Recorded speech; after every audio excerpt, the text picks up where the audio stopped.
करवा चौथ व्रत कथा। करवा चौथ व्रत कथा। यह व्रत अति प्राचीन है। इसका प्रचलन महाभारत से भी पूर्व का है। यह व्रत सौभाग्यवती महिलाओं के लिए उत्तम माना गया है। सामान्य मान्यता के अनुसार सुहागिन इस व्रत को अपने पति की दीर्घायु के लिए करती है। कहा जाता है इसे पांडवों की पत्नी द्रौपदी ने भी किया था। समय यह व्रत कार्तिक कृष्ण पक्ष की चंद्रोदय चतुर्थी में किया जाता है। व्रत की विधि। कार्तिक मास के कृष्ण पक्ष की चतुर्थी को करवा चौथ कहते हैं।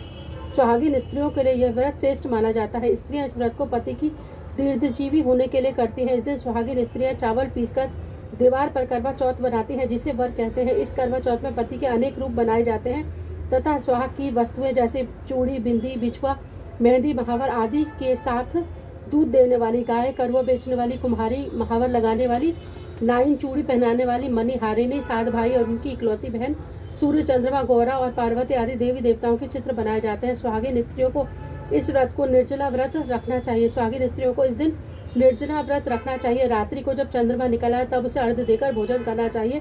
पीली मिट्टी की गौर बनाकर उसकी पूजा की जाती है। नोट: यह दीवार पर करवा चौथ बनाने में कोई असुविधा हो तो करवा का चित्र बाजार से लाकर दीवार पर चिपकाया जा सकता है। करवा चौथ व्रत कथा। नंबर 1। एक साहूकार था जिसके 7 बेटे और एक बेटी थी। सातों भाई बहन एक साथ बैठकर भोजन करते थे। एक दिन कार्तिक की चौथ का व्रत आया तो भाई बोला, बहन आओ भोजन करें। बहन बोली कि आज करवा चौथ का व्रत है, चांद उगने पर ही खाऊंगी। तब भाइयों ने सोचा कि चांद उगने तक बहन भूखी रहेगी, तो एक भाई ने दिया जलाया, दूसरे भाई ने छलनी लेकर उसे ढका और नकली चांद दिखाकर बहन से कहने लगा कि चांद उग आया, अर्घ्य दे दो। बहन अपनी भाभीियों से कहने लगी, चलो भाभी अर्घ्य दे दें। भाभी बोली, तुम्हारा चांद उगा होगा, हमारा चांद तो रात को उगेगा।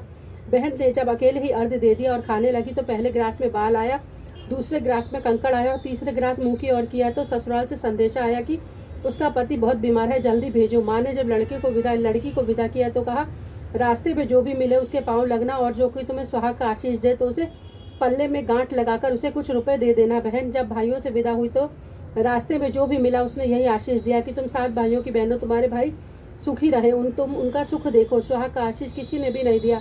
जब वह ससुराल पहुंची तो दरवाजे पर छोटी नंद खड़ी थी। वह उसके पाँव लगी तो उसने कहा, सुहागिन रहो, सपूती हो। उसने यह सुनकर पल्ले में गांठ बांध ली और नंद को सोने का सिक्का दे दिया। जब भीतर गई तो सास ने कहा कि पति धरती पर पड़ा है। तब वह उसके पास जाकर उसकी सेवा करने के लिए बैठ गई। बाद में सास ने दासी के हाथ बच्ची कुची रोटी भिजवा दी। इस प्रकार के से समय बीतते बीतते मार्गशीर्ष की चौथ आई। चौथ माता बोली, करवा ले भाइयों की प्यारी करवा ले। लेकिन जब उसे चौथ माता नहीं दिखाई दी तो वह बोली, हे माता, आपने मुझे उजाड़ा है, आप ही मेरा उद्धार करोगी, आपको मेरा सुहाग देना ही पड़ेगा। तब उस चौथ माता ने बताया कि पौष की चौथ आएगी, वह मेरे से बड़ी है, उसे सब कहना, वह तुम्हारे सुहाग वापस करेगी।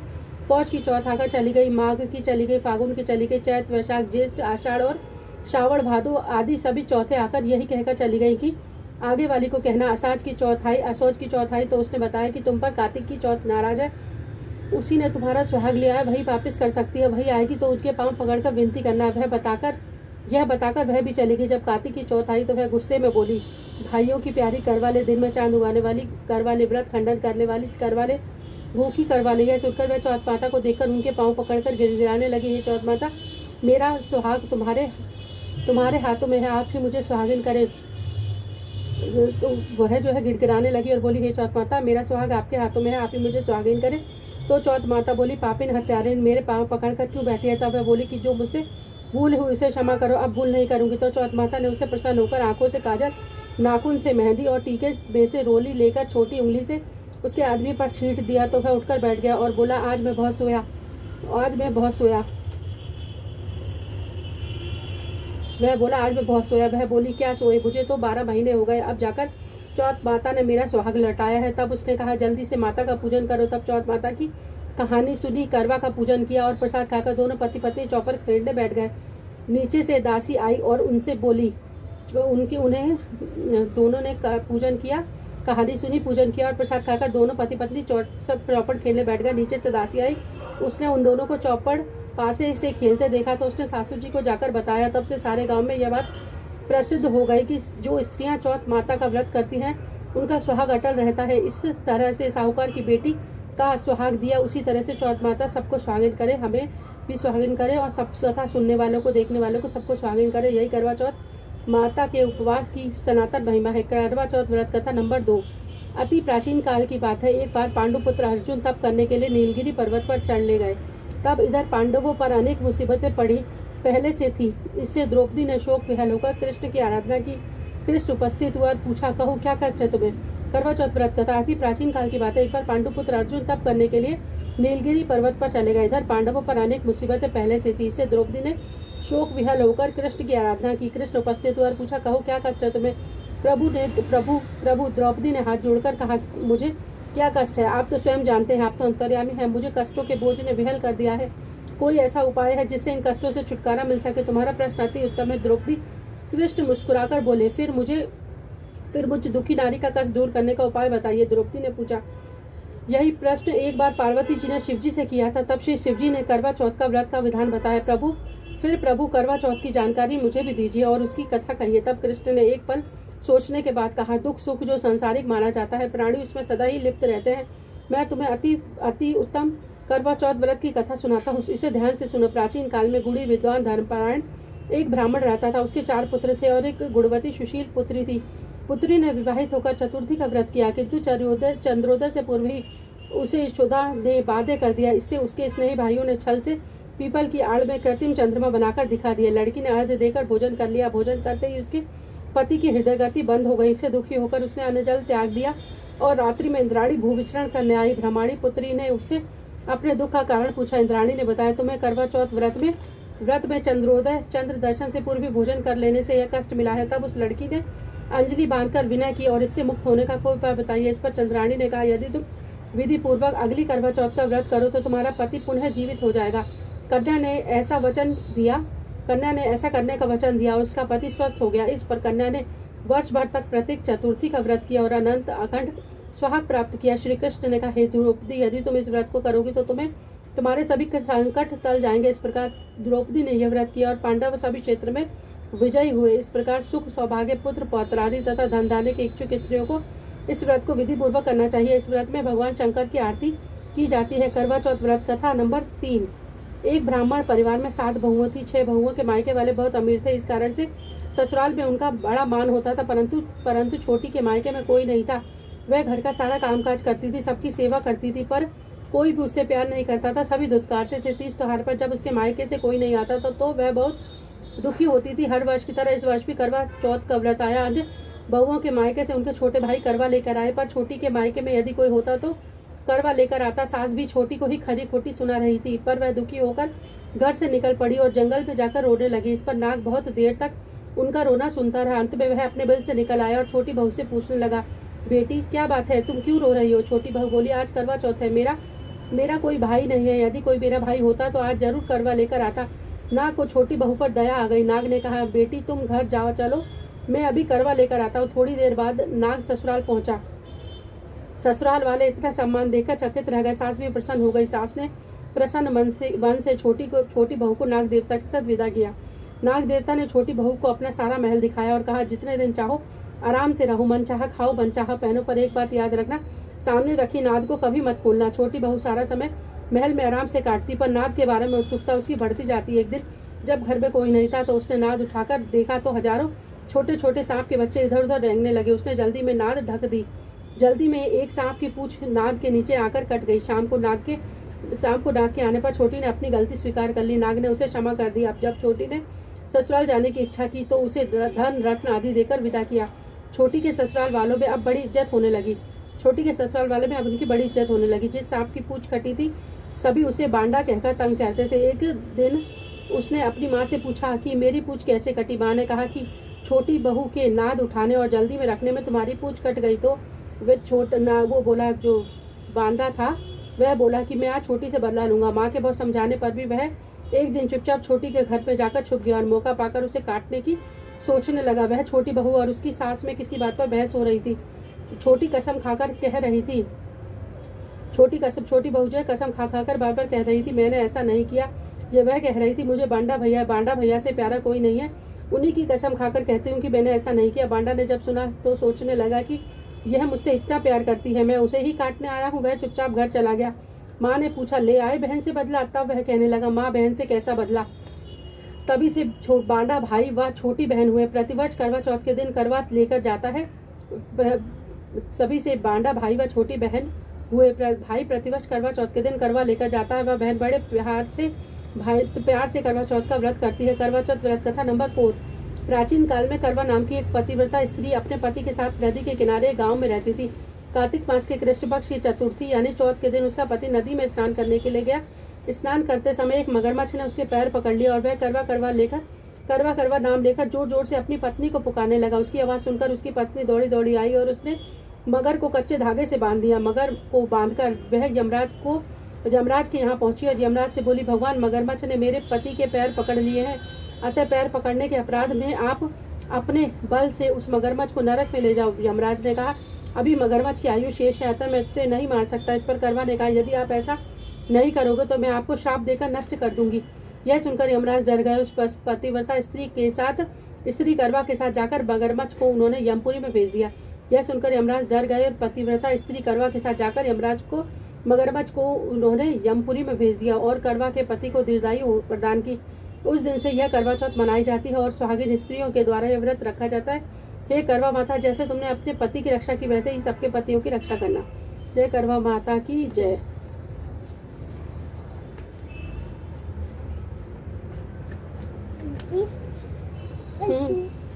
चलो आरती करते हैं।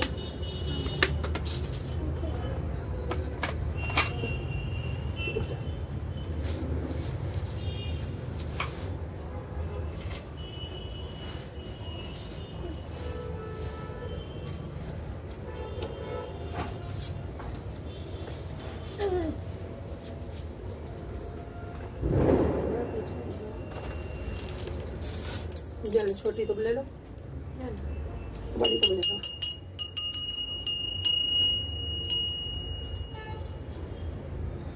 जय भगवान जी की जय।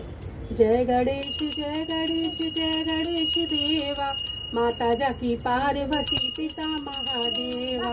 पान चढ़े फूल चढ़े और चढ़े मेवा, लड्डुअन का भोग लगे संत करे सेवा। जय गणेश जय गणेश जय गणेश देवा, माता जाकी पार्वती पिता महादेवा। अंधन को आंख देत कौड़िन को काया, बांझन को पुत्र देत निर्धन को माया। जय गणेश जय गणेश जय गणेश देवा, माता जाकी पार्वती पिता महादेवा। हार चढ़े फूल चढ़े और चढ़े मेवा, लड्डुअन का भोग लगे संत करे सेवा।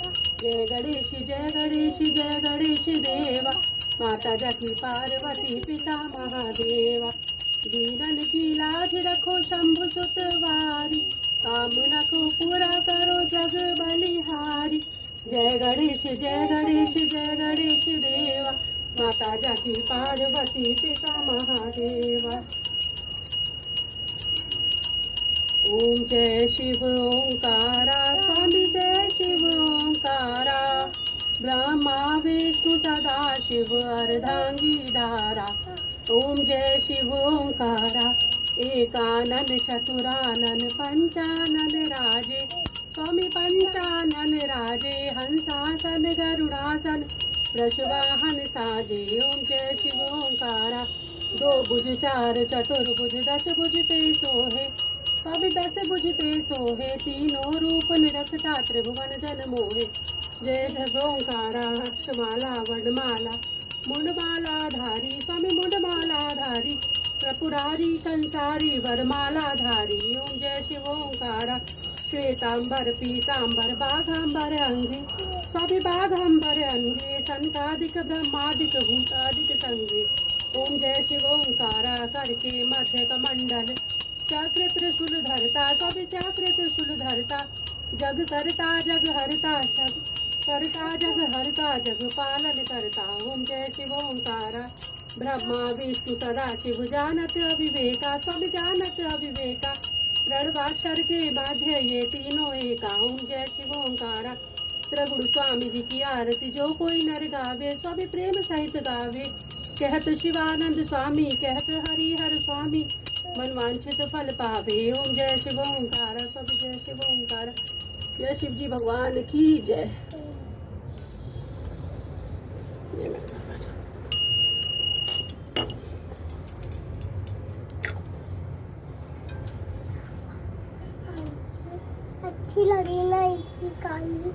गुरुगौरं करुणावतारं संसारसारं भुजगेन्द्रहारं सदा वसन्तं हृदयारविन्द्रे भवं भवामि सहितं नमामि। त्वमेव माता च पिता त्वमेव बन्धु च सखा त्वमेव वेद्या द्रविणं त्वमेव सर्वं मम देव। नाना सुगंधि पुष्पाणि यथा कालो भवानी च पुष्पांजलिं प्रणाम परमेश्वर मंत्र पुष्पांजलिं समर्पयामि। जय मेरे भगवान जी की जय। चढ़ा दो आगे। गलती की क्षमा मांग लिया करो, बैठ जाओ, बैठो। जय मेरे भगवान, गलती माफ करना।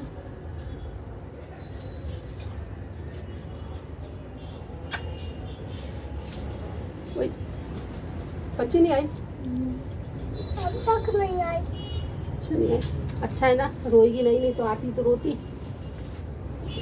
हाँ, आती तो रोती।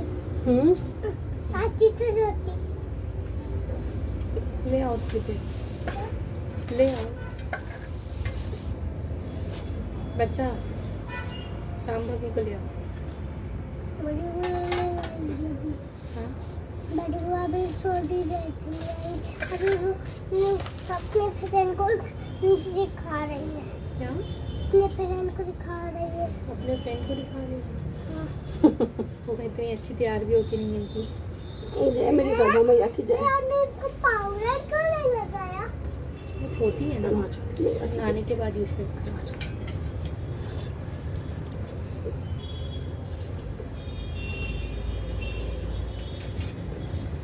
माता की जय।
तो जय माता रानी की जय। माता रानी कहाँ फंसाई चेरा चुन्नी?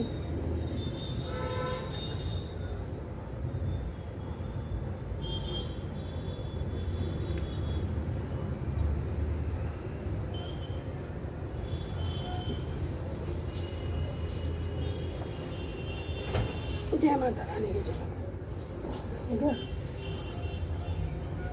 देख मामा, रुक जा। वो बुला दी।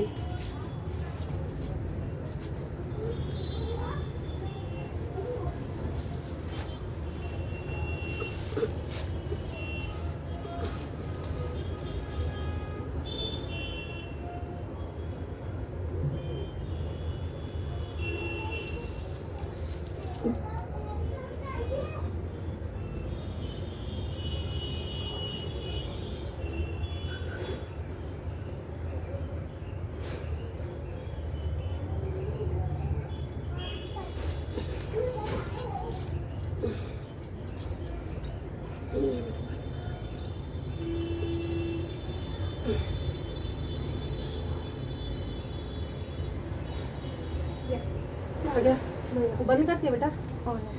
कल तो ले रो तो नहीं रही। नहीं, दीदी को